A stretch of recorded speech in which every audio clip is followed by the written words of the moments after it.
Today on my Marvel movie reviews, I review Ant-Man. So I thought today I'd do something just a little bit different. Wow! This chair is ginormous!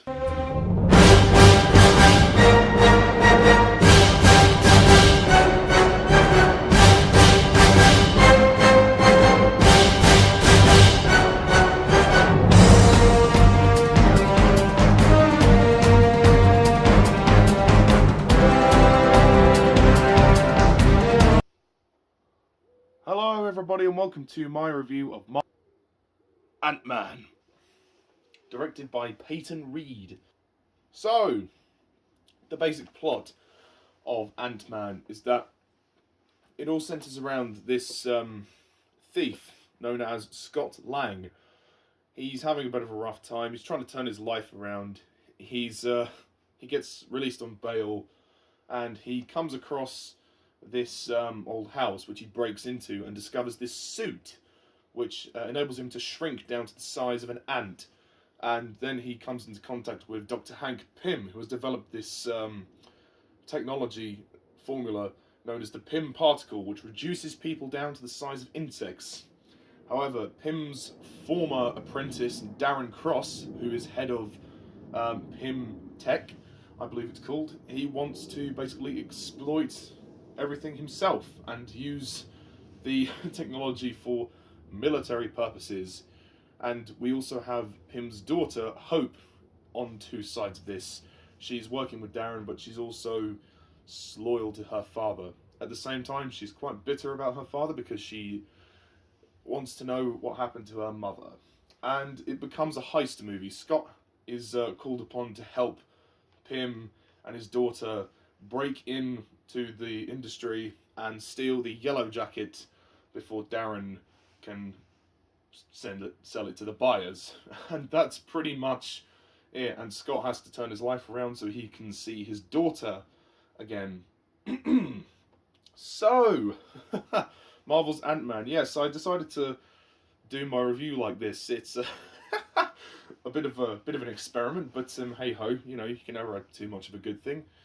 So, Ant-Man, in my opinion, this is a pretty good, pretty fun Marvel movie.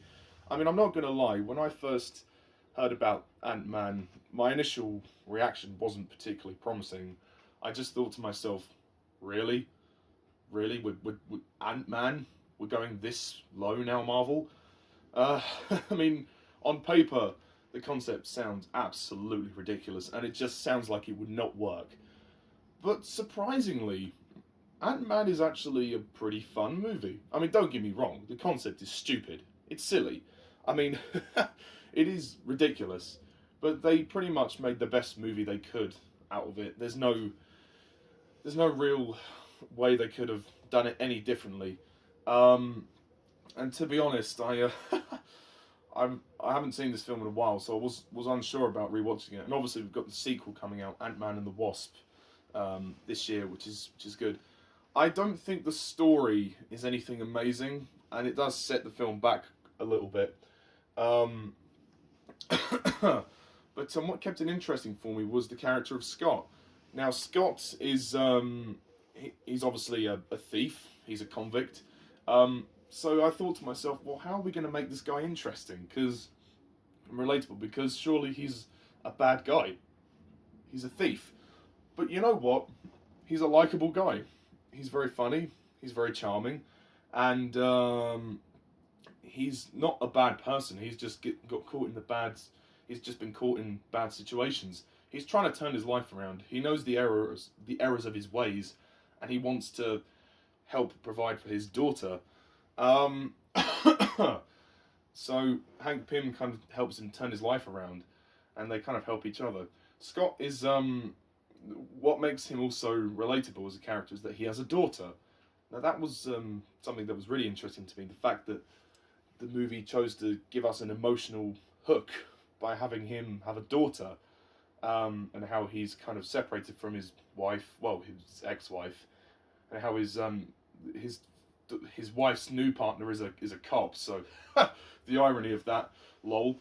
But somehow the story shows him managing to find his way forward and provide for his daughter. He has a lovely relationship with his daughter, and those scenes are what keep it really interesting for me, and really why I like him as a character, because I think he is a good guy. He's just been led astray. He's been on the wrong path, and he's just trying to amend his ways, and I like that. And he's a good person. He's also quite funny. Paul Rudd is very good in this film. He incorporates a lot of humour and wit into his performance, as well as the dramatic stuff as well. There's a scene towards the end, during the climax, where he falls into the quantum zone, as they call it, and he's falling and he's hearing the voices of his daughter calling out to him. I thought that was very powerful stuff. I was very surprised that a movie such as Ant-Man would go that emotional route. So I liked the emotional heart of this film. It was very, very good. There's a lot of relationships in play here, particularly also with Hank Pym and his daughter. So Scott and Hank are kind of similar in that sense, that they're both fathers trying to provide for their daughters. So I really like that, and yeah, I think Evangeline Lilly as Hope is very good. She's a very strong character. She's kind of caught in the middle of a dilemma here. She's trying to help her father and Scott, but also she's trying to be on the inside as Darren with Darren Cross. We'll talk more about him in a minute, but yeah, she was very good, and obviously by the end, the relationship with her father kind of reforms. She has a bit of a fractured relationship with him because of what happened to her mother, but it's really nice to see her in the movie. She's very good. I like Evangeline Lilly. I also like Michael Douglas as Hank Pym, and they actually CGI him in the opening sequence of the movie, which is a good scene. I like that very much. Michael Douglas is very good and charismatic, and yeah, he gives a good performance in the movie, and I'll be interested to see him in the second film. Okay, we have Corey Stoll, who plays the villain, Darren Cross, or Yellow Jacket.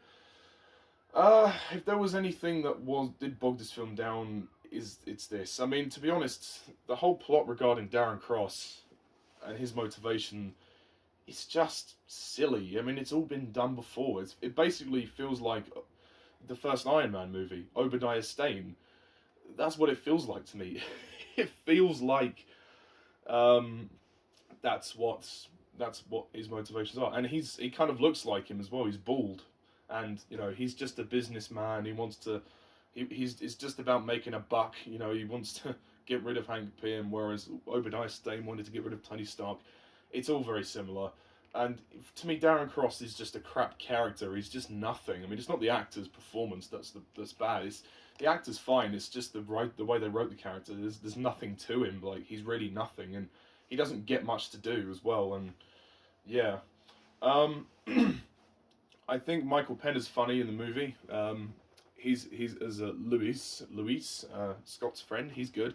We also have Bobby Cannavale as Cannavale, as Paxton. Judy Greer plays Scott's ex-wife, Mackie.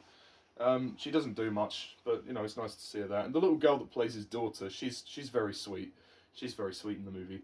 I think visually this is a great movie. It's a very interesting film because of the scale of it. We get to see a big scale movie and a small scale movie. It's weird how the scale of this movie changes so much. Like during the action sequences, they feel small, but also big in a weird way. But I love the action of the movie. I think it's very unique, very different, and how he can just change from big to small with the press of a button is really quite something. And the final fight is great, as well as quite hilarious with the Thomas the Tank Engine train set. The fact that it all takes place on there is really quite amazing.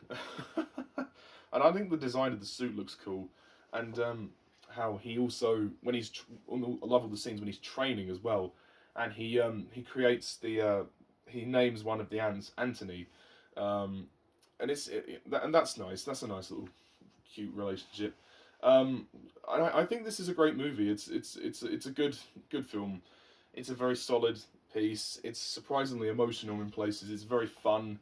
The humour's good. The characters are great, other than the villain, who kind of drags it down. I don't think the story is not particularly amazing, but, I mean, it's a heist movie.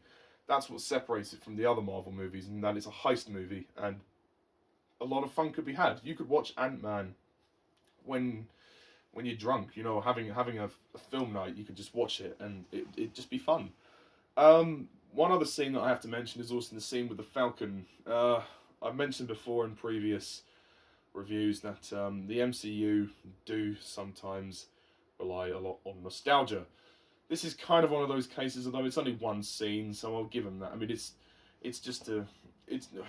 kind of just to connect Ant-Man to the other films. But yeah, it wasn't a bad scene. Obviously, Anthony Mackie makes his cameo as the Falcon. I mean, at least they didn't bring all the Avengers into it. That would have been too forced. But considering overall, I mean, Ant-Man is a great movie. Considering what I originally thought it was going to be, which was crap.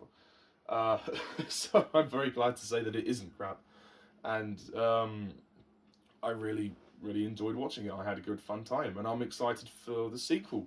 Man of the Wasp. I think Peyton Reed's direction is very good. Originally, Edgar Wright was going to direct this movie, but he had to pull out for various reasons. But he did help write the script, and the humour's good in this film as well. The humour's very good, and it's not a long film. It's just 2 hours, a little under 2 hours. So, you know, there's not much else to that really. You know, you can just watch it and it will breeze by. The pacing is fine.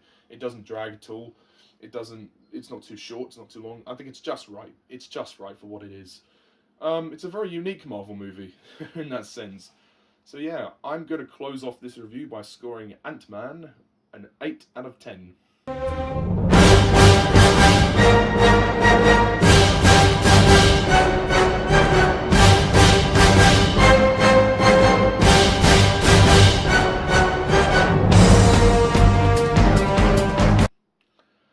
Yeah, and I thought, why not? If the movie's going to downscale its people, why don't I downscale myself for this review?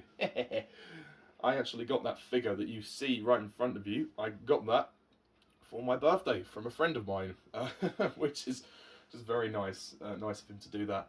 So I thought, why not do something different for my Ant-Man review? So yeah, thank you guys all for watching, and that's it. That's it until Avengers Infinity War, which is coming out the end of April in the UK. Oh my god, I'm so excited. And Ant-Man will be appearing in Avengers Infinity War, I believe, so that's going to be amazing. So, So, before I review Avengers Infinity War, I'm going to be ranking the previous 18 films. I believe it's 18 films. Yes, it will be 18 films, including this one. So, stay tuned for the ranking. It will be done in parts, probably about 2 or 3 parts, depending on how much I have to say in the ranking. But until then, thank you guys all for watching. And also my review of Ant-Man and the Wasp will be coming this summer as well, the sequel to this movie, so stay tuned for that as well. Thank you guys all for watching. I'm Mr. TARDIS11. See ya.